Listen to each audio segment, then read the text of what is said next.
The first bill would be Senator Hernandez, SB 36. Thank you, Madam Chair and members. This bill would require the Department of Health Care Services to submit an application to the federal Centers for Medicare and Medicaid Services for a waiver that continues the state's momentum and success in innovation achieved under the current Bridge to Reform waiver. The state's current Section 1115 waiver expires on October 31st of this year. This bill and AB 72 Bonta are the two vehicles to make the necessary legislative changes to implement this new waiver. The state submitted a concept paper entitled Medi-Cal 2020 Key Concepts for Renewal to the federal government at the end of March 2015. The waiver renewal is critical to the long-term physical stability of the Medi-Cal program and to California's ability to continue to provide high-quality health care to Medi-Cal beneficiaries. The last waiver was estimated to draw down $10 billion in federal funds, and the DHCS is requesting nearly $17 billion in federal funds in the new waiver. I realize this bill is a vehicle and further details need to be fleshed out. Once we have a reaction from the federal government, what California is proposing, I anticipate this bill will be broken down into the various committees when it is subsequently amended. And with that, members, I respectfully ask for an aye vote.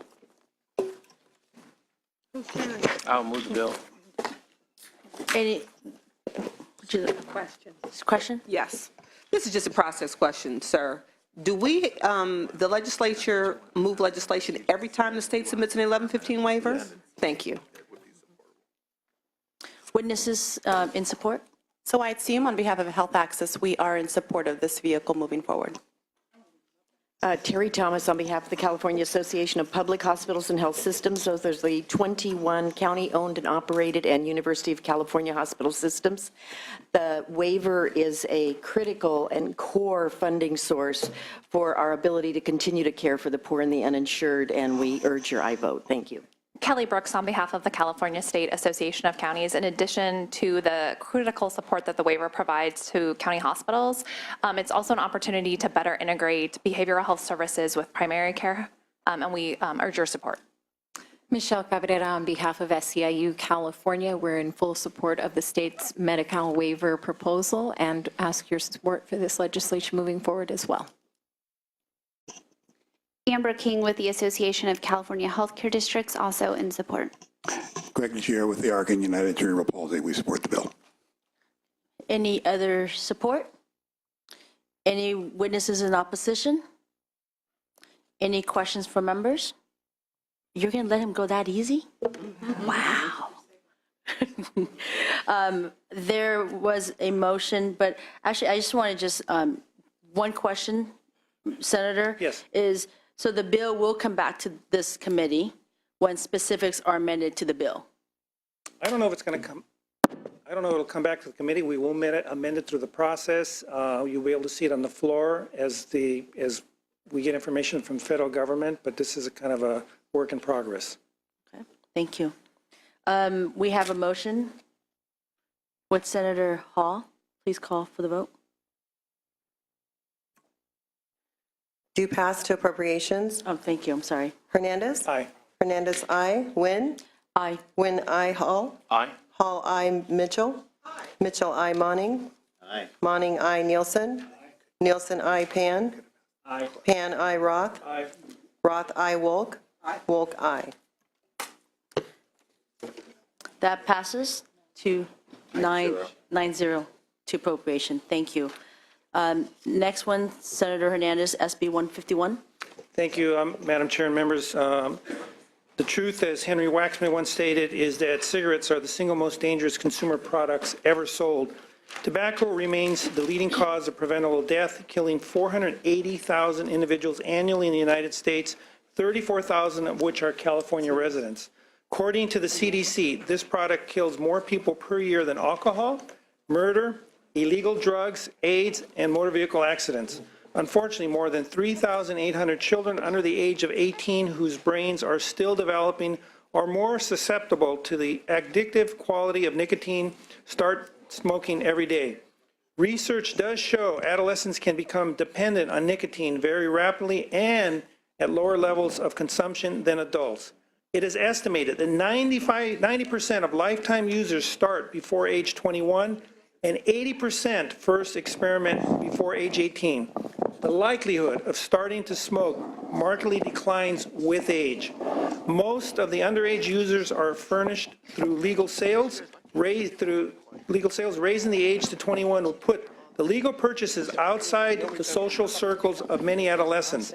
Additionally, the Institute of Medicine recently reported that raising the age to 21 would result in a 12% additional decline of tobacco prevalence and 250,000 fewer premature deaths for those born between 2000 and 2019.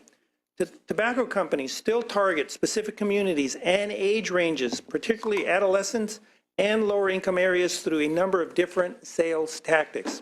The Surgeon General has referred to tobacco as a pediatric epidemic.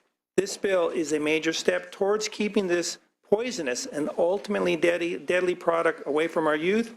And with me, I have witnesses that like to speak in support, and I respectfully ask for an aye vote, Madam Chair and members. Thank you.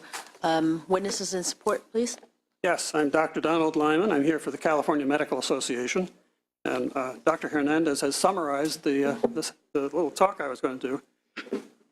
We in the Medical Society, Medical Association, our primary angst in this whole thing is to reduce the frequency of smoking among adults. So we've brought the frequency of smoking among adults down from about 22% to about 11 to 12%. But we've run into a glitch, and that's what this proposal addresses. It is an age category.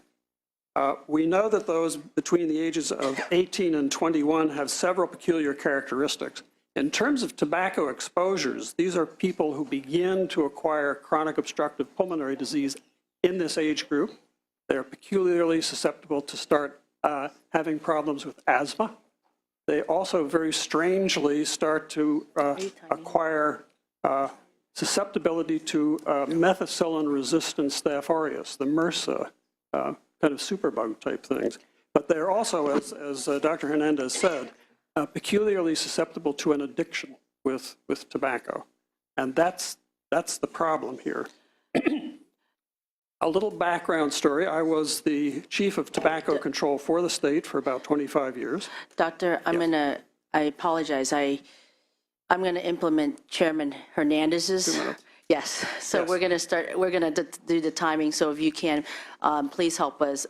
It is getting a little late, and we do have another bill after this. Very good. As the doctor indicated, this age group has two problems in terms of tobacco control.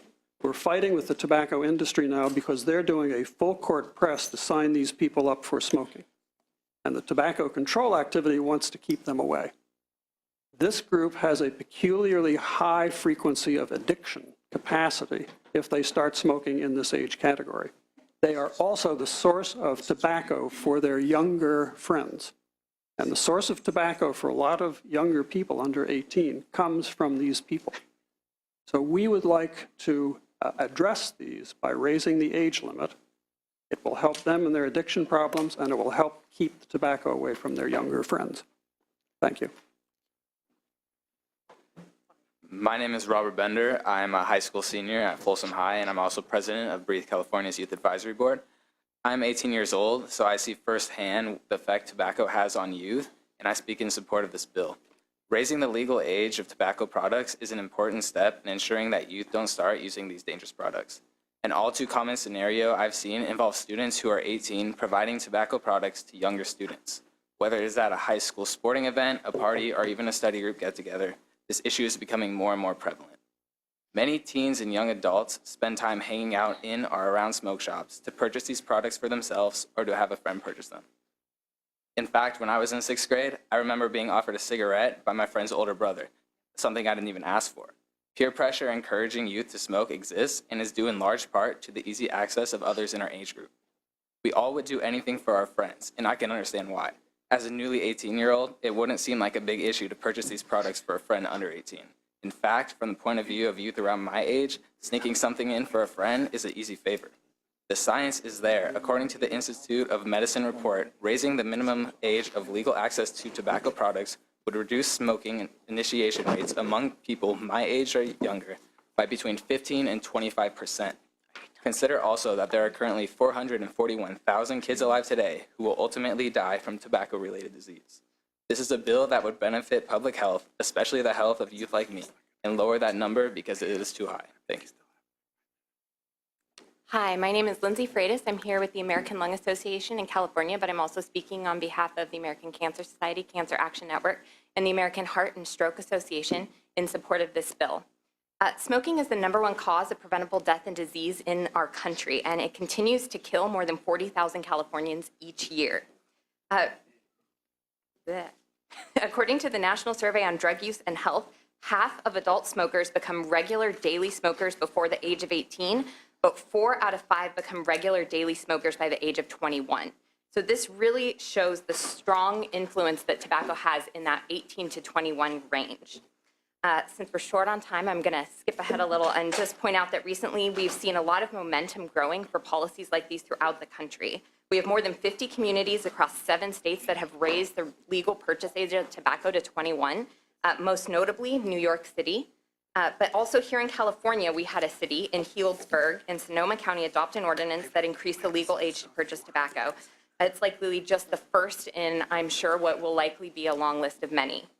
California has a rich history of strong tobacco policies that have helped reduce smoking rates. Increasing the sale age of tobacco combined with all these other tobacco control measures will just help to further that and really make California a leader in tobacco control once again. So we really respectfully request your aye vote. Thank you. White Seam, on behalf of Health Access, I just want to echo the sentiments of my partners. We are in support of this bill. Hello, my name is Carla Lowe. I'm with Citizens Against Legalizing Marijuana, but basically I think I'm representing the hundreds of children that I've seen in the halls today. We love this bill. We've always been in support of any bill addressing illicit drugs for our kids. We're just concerned that it didn't include our kids purchasing medical marijuana, and we strongly will encourage you to amend this bill to include medical marijuana. It will not impact Prop 215, which we understand clearly. People will still be able, if they have a valid 215 card, they will be able to get their medical marijuana in other forms other than smoking if they are under 21. This lady mentioned New York. Of particular interest, I think, is that New York is the most recent state to adopt a medical marijuana law. Governor Andrew Cuomo explicitly, in order to get his support, requested that it ban or exclude smoked products totally for all ages, not just young people, but they obviously recognize all the dangers of smoking that have been mentioned today.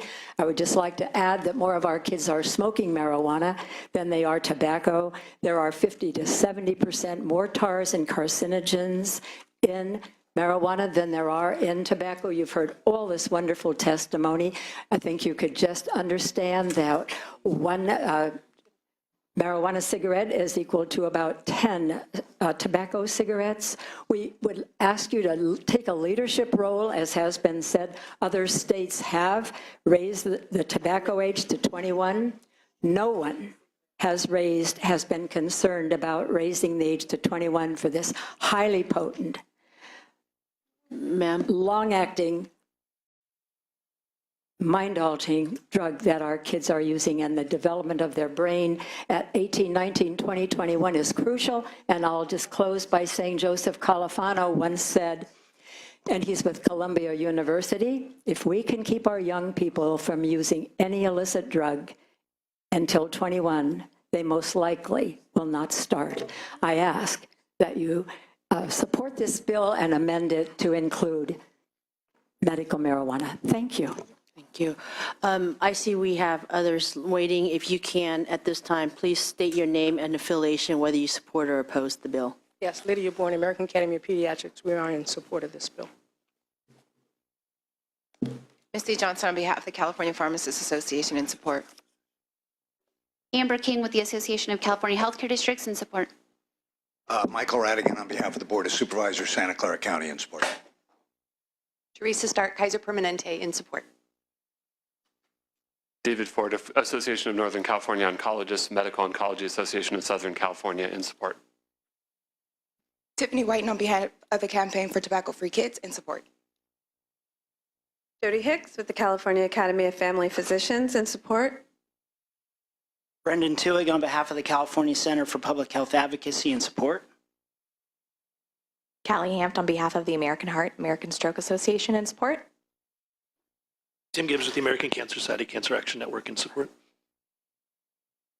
Matt Reed, Breathe California, and the Breathe California affiliates, in support. Nastia Islam, 16-year-old high school junior, Vice President of Breathe California's Youth Advisory Board, definitely in support. Thank you. Shivani Parikh on behalf of the Breathe California Youth Advisory Board, I'm in support. Thank you. Justin Garrett with the Marshall Dimes, in support. Hi, I'm Shipti Parikh. I'm a registered nurse at Kaiser Permanente. I work neonatal intensive care. I strongly support. Tim Madden, representing the California chapter of the American College of Emergency Physicians and the California chapter of the American College of Cardiology, in support. Any other support? Are there any witnesses in opposition?